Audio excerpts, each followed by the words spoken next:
On November 3, 2025, Istanbul became the stage for a pivotal meeting of foreign ministers from Turkey, Qatar, Saudi Arabia, the UAE, Jordan, Pakistan, and Indonesia. The city, straddling two continents, was chosen not just for its geography, but for its history, as a crossroads of diplomacy and power. As the world's attention turned to the Bosphorus, the stakes could not have been higher. Their mission was clear, yet daunting: to forge a unified strategy for Gaza's future and stabilize a fragile peace. Each minister brought the weight of their nation's expectations and the hopes of millions affected by the ongoing crisis. The choice of Istanbul was deeply symbolic. Turkey, a NATO member, was stepping forward as a mediator in the Middle East, seeking to bridge divides and offer a platform for dialogue. The city's unique position reflected the complexity of the issues at hand. This was no routine summit. It was a direct response to a deepening humanitarian crisis and a test of regional leadership. The world watched as these leaders faced the challenge of turning fragile hope into concrete progress. The ministers arrived determined to turn a tenuous ceasefire into lasting peace, fully aware that every move would be scrutinized by a global audience. Their resolve was matched only by the urgency of the situation. The ceasefire, brokered with significant U.S. involvement, was holding but only just. Tensions simmered beneath the surface and the risk of renewed violence was ever present. Daily reports of violations and flare-ups underscored the urgency of their task. Every breach threatened to unravel the fragile progress made so far, adding pressure to deliver real solutions. Their discussions focused on concrete actions, reinforcing the truce, ensuring the safe delivery of humanitarian aid, and creating mechanisms to prevent a return to violence. Logistics, security, and trust building were all on the table. Behind the scenes, teams of advisors and interpreters worked tirelessly, translating not just words, but intentions, ensuring that every nuance was understood and every proposal carefully considered. This gathering followed weeks of intense diplomacy, including a crucial meeting with U.S. President Trump in New York. The groundwork laid there set the tone for the high-stakes negotiations now unfolding in Istanbul. Now, the focus was on implementation, moving from promises to action and from declarations to deliverables. Every signature and handshake carried the weight of accountability. The ministers' presence sent a clear message. Gaza's stability was a shared responsibility, and they were ready to lead. Their unity was both a symbol and a strategy. The stakes were high, but so was their resolve. Every participant knew that failure was not an option, and that the eyes of the world and history were upon them. Istanbul was not just a venue, it was a declaration of intent, a city where the future of Gaza, and perhaps the region, would be shaped by the choices made within those historic walls.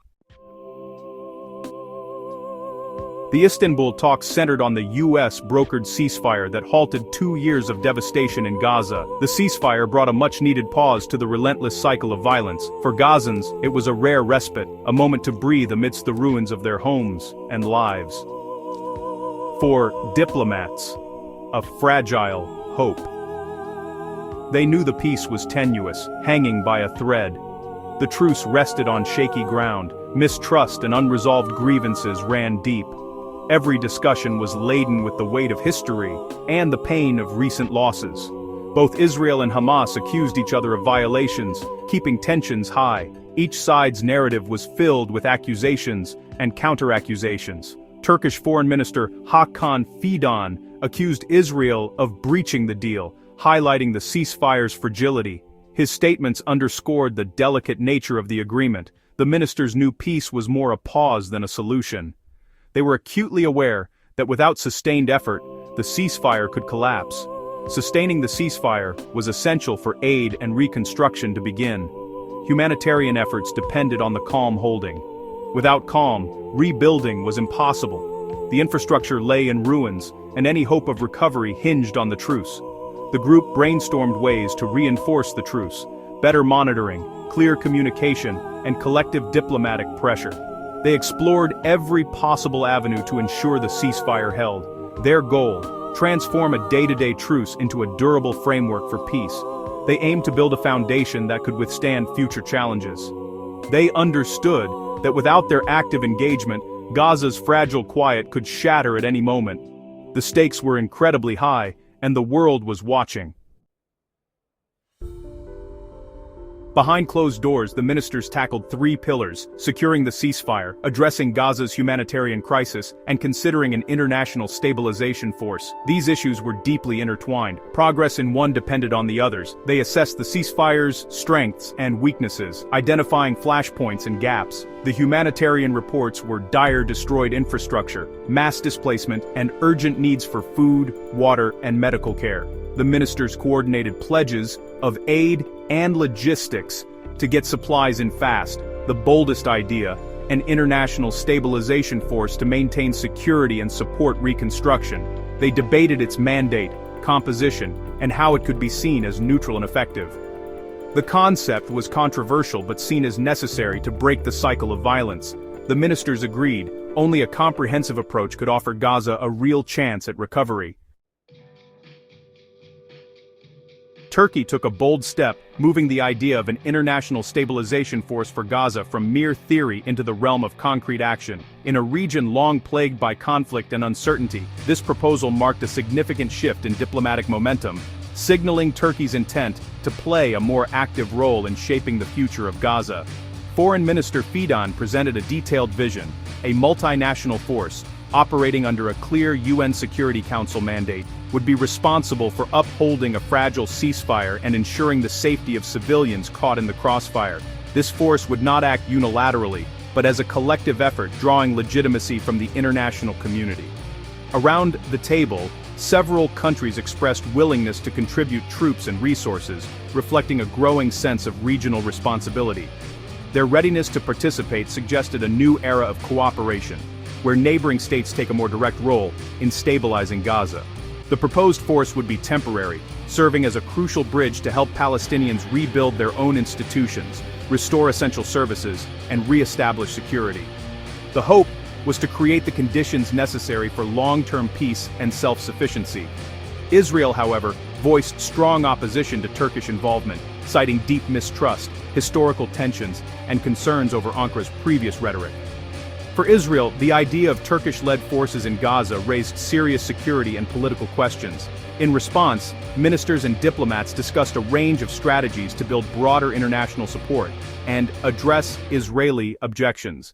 They explored diplomatic channels, sought to reassure skeptics, and worked to craft a proposal that could win wider acceptance. The ultimate goal was clear: to establish a credible, impartial force that would be accepted by both the local Palestinian population and the wider international community, ensuring trust and cooperation on the ground. Fidan emphasized repeatedly that this initiative was not about occupation or control, but about empowering Palestinians to govern themselves and build a sustainable future, free from external domination. The proposal was undeniably ambitious and fraught with diplomatic, logistical, and political challenges. Yet for many at the table, it was seen as a necessary and courageous step toward breaking the cycle of violence and instability. As the ministers left the conference room, there was a palpable sense of urgency and determination. With a plan in hand, they were resolved to push the idea forward, hoping it could lay the groundwork for a more peaceful and self-reliant Gaza. The Istanbul summit was shaped by U.S. involvement. The ceasefire was the result of a major American diplomatic push, with President Trump urging Muslim-majority nations to take a leading role. A prior meeting in New York set the stage, with Trump encouraging these countries to help secure regional stability. Turkey answered the call, mediating the final deal and offering to participate in monitoring. U.S. backing gave the group legitimacy and momentum, allowing them to act as credible partners.